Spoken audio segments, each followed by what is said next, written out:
आपण मानवी जीवनाचा जर गुणधर्म शोधला ना, तर प्रत्येकाला शोध काय एक स्थिर, निरंतर, प्रसन्न, आनंदी, निर्भय, निर्मळ, सफल असं आयुष्य जगण्याचं. पण ते शोध घेता घेता तो एवढा वैतागलेला आहे की त्याला त्या जीवनाची फक्त कल्पना वाटते की असं जीवन असू शकतं.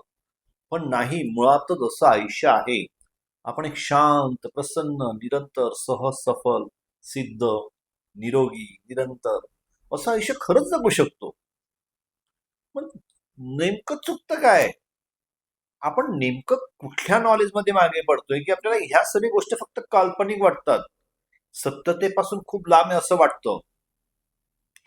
जीवनाची सत्यता आणि प्रत्यक्ष त्याच्यामध्ये एवढा डिफरंट आहे की आपण सतत वैतागलेले, नेहमी त्रासलेलो, अभावात जगणारो किंवा सतत त्याने मनहानी, अभाव, अनारोग्य अशा सर्व गोष्टी आपल्याला त्रास देतात.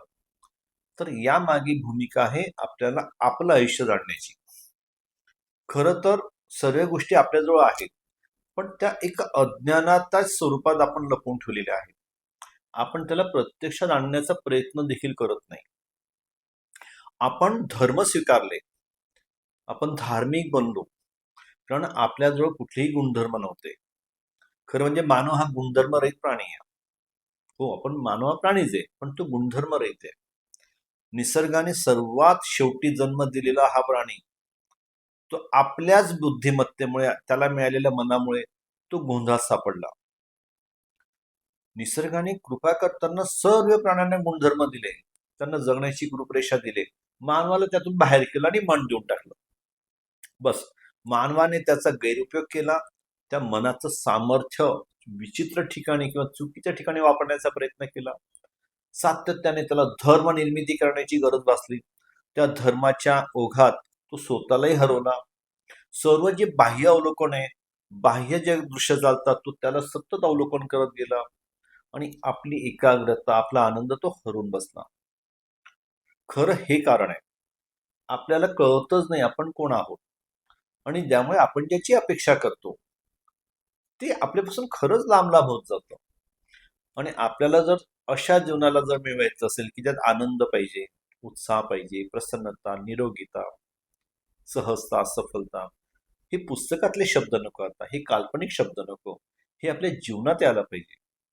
तर कुठेतरी पुन्हा स्वतःलाच समजावं लागेल. आणि ही समजणं म्हणजे काही फार कठीण नाही हो. ही काही अष्टवक्र गीता नाहीये, ही काही खूप काल्पनिक स्टोरी नाहीये.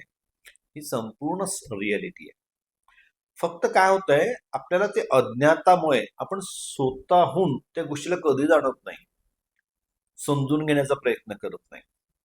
आणि आपण अटकतो एका विशिष्ट प्रकारच्या विचारांमध्ये, जो धार्मिक असतो, जो जातीवादी असतो, किंवा आपल्याला कुठेतरी आपण एक चुकीचा मानव म्हणून स्वतःला घेत जात असतो.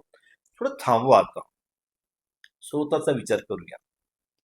तुम्हाला जर अशा विचारांची खरंच जोड असेल ना, तुम्ही आमच्याशी संपर्क करा. सुंदरम सृष्टी आपणास 1 तास वेळ देईल.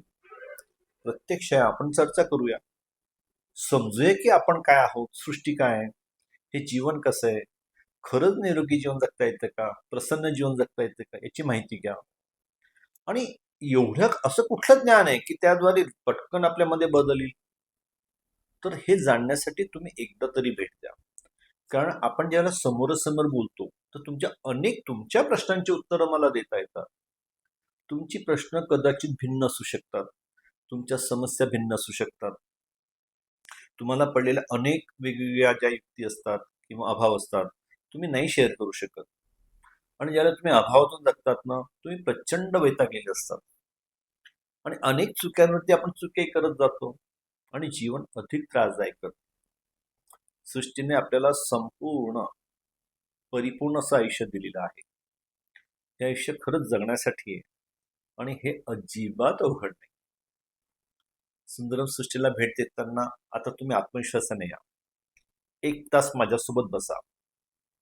सहजतेने आपण या गोष्टींचा उलगडा करू. एक एक जसं पापुद्रा दूर होतो, मी तुमच्या मनावरची सर्व आवनाचं पापुद्रा दूर करणार आहे. आणि नक्की हे संभाषण तुम्हाला आवडेल, कारण हे तुमच्यासाठी आहे. तुम्हाला जे जीवन हवंय त्यासाठी आहे. त्यात कुठल्याही प्रकारचा मी तंत्र मंत्र जाती धर्म याचा मी उल्लेख करत नाही. मी कुठलीही तुम्हाला आध्यात्मिक प्रक्रिया शिकवत नाहीये. कुठल्याही प्रकारचा हात चालाखीचा उपयोग नाहीये. आहे फक्त संभाषण.